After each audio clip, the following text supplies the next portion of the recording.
Hoje vamos ver aqui aqueles vilões que queriam se tornar um deus.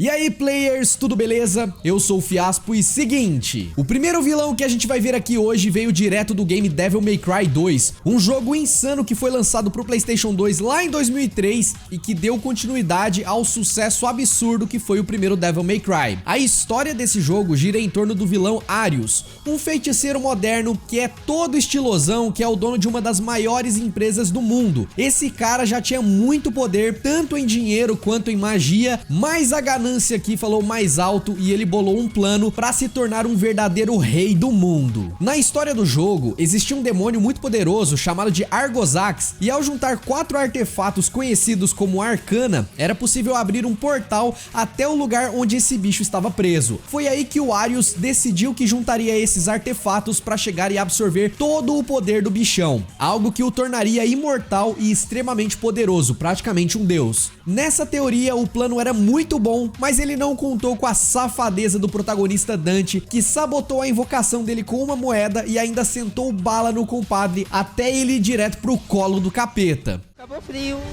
tá quentinho.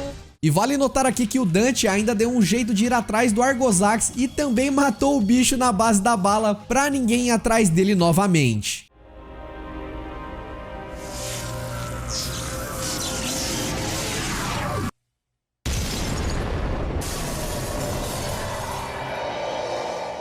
Falar da história de Halo é sempre meio complicado, já que a lore por trás dos jogos é muito desenvolvida, mas se tem um vilão dessa franquia que é ganancioso o suficiente para querer se tornar um deus, esse cara é o Prophet of Truth, que é o profeta da verdade em uma tradução mais livre. Esse profeta era um dos 3 líderes do Império Covenant, uma espécie de aliança de várias espécies de alienígenas diferentes que tem uma mesma religião, que adora um povo ancestral conhecido como Forerunners. Esse império inclusive entra em uma guerra para exterminar a raça humana do universo, e boa parte da culpa é justamente desse profeta pilantra aqui. Ele lentamente arma para que os seus colegas morram e que o poder do Covenant fique centralizado só nele, e assim que ele tem o poder, ele tenta dar início a um plano maluco que envolvia ativar os Halos, que são as armas de destruição em massa, para acabar com toda a vida orgânica do universo e reconstruir tudo do zero como se ele fosse o Deus governante universal. A sorte é que esse plano não dá certo e na verdade é até meio difícil de entender 100% dos objetivos dele, mas tudo que a gente precisa saber é que esse profeta não passava de um canalha que se achava no direito de ser um deus. Muito feio, muito nojento.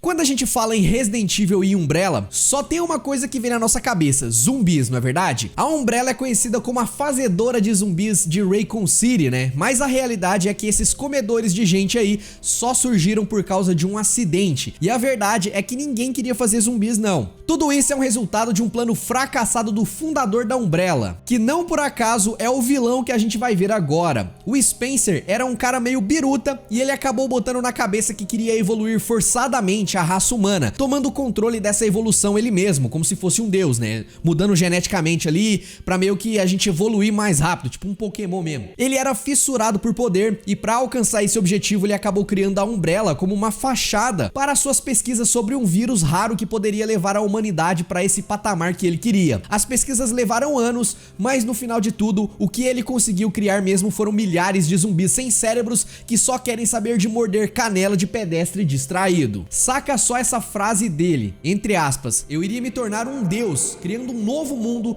com uma avançada raça de seres humanos. Porém, tudo foi perdido em Raccoon City, fecha aspas. No final das contas, o velho não conseguiu melhorar nem ele mesmo. Ele acreditava ser um escolhido ali pra mudar o mundo, mas só acabou dando mais problema pro mundo todo e morreu sem conseguir alcançar o seu objetivo e deixando todo mundo ferrado, né? Por sua culpa, nosso futuro é uma desgraça! Mas olha só, falar de Final Fantasy aqui nesse tema de vídeo é quase que uma trapaça, né? Já que a gente sabe que a maioria dos RPGs japoneses seguem um padrão bem claro. Você começa fazendo missões de coletar frutinhas pra alguma senhora do vilarejo e quando se dá conta tá lutando contra algum tipo de vilão que virou um deus ou coisa do tipo. Mas mesmo sendo uma trapaça, eu não poderia deixar de citar pelo menos 2 vilões da série que são icônicos por seguir esse estereótipo aqui. O primeiro deles é o Kefka, o antagonista do Final Fantasy VI e amplamente considerado o melhor vilão da franquia. franquia. Esse cara começa como um palhaço sádico psicopata, mas a sua fome pelo poder leva o vilão até uma fonte de poder infinito que permite se tornar um deus de magia e destruir quase que o mundo inteiro. Ele não só queria se tornar um deus, ele literalmente se tornou um deus aqui. Então derrotar esse filho da mãe não é nada fácil.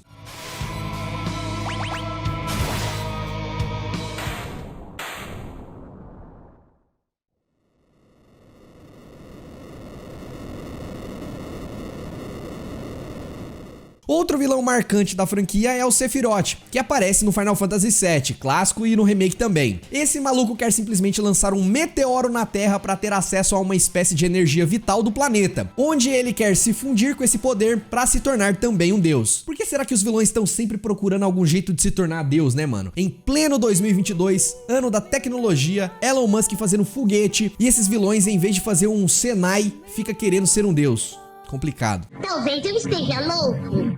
Falando em clichê, Mega Man ZX também não consegue fugir muito deles, com o Master Albert, mais um cientista maluco que quer refazer a humanidade do zero. Esse Albert é um cientista que tem séculos de vida e por conta disso acaba se juntando a outros dois cientistas poderosos para formar a Seed Trinity, um governo de coalização que surge para governar o mundo depois de muita guerra e destruição. No começo esse cara pode até enganar, mas por baixo dos panos ele ficou centenas de anos trabalhando em um biometal que poderia destruir completamente a humanidade. E novamente ele só queria fazer isso para poder reconstruir tudo de forma que ele quisesse como um deus supremo. Mas enquanto ele tava lá sonhando com a dominação global, o nosso protagonista vai lá e dá um couro ferrenho nele, acabando com a patifaria toda.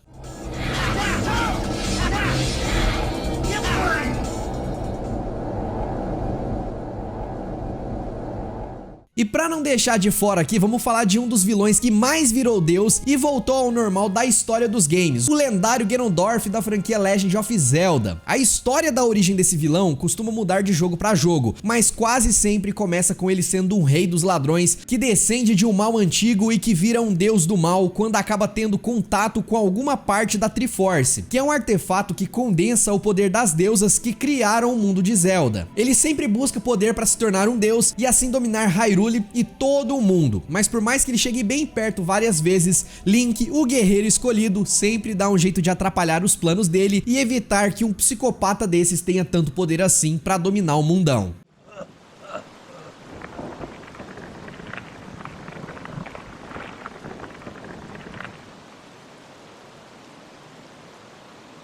Morre! Mas é isso, você lembra de algum outro vilão safado que queria se tornar um deus? Comenta aqui embaixo. E se você gostou desse vídeo, fortalece com seu joinha e inscreva-se no nosso canal pra você sempre receber as nossas listas de curiosidades, fechou? Eu vou deixar pra vocês aqui mais um outro vídeo interessante com esse tema que eu acho que vocês vão curtir. Valeu pessoal, tchau, tchau!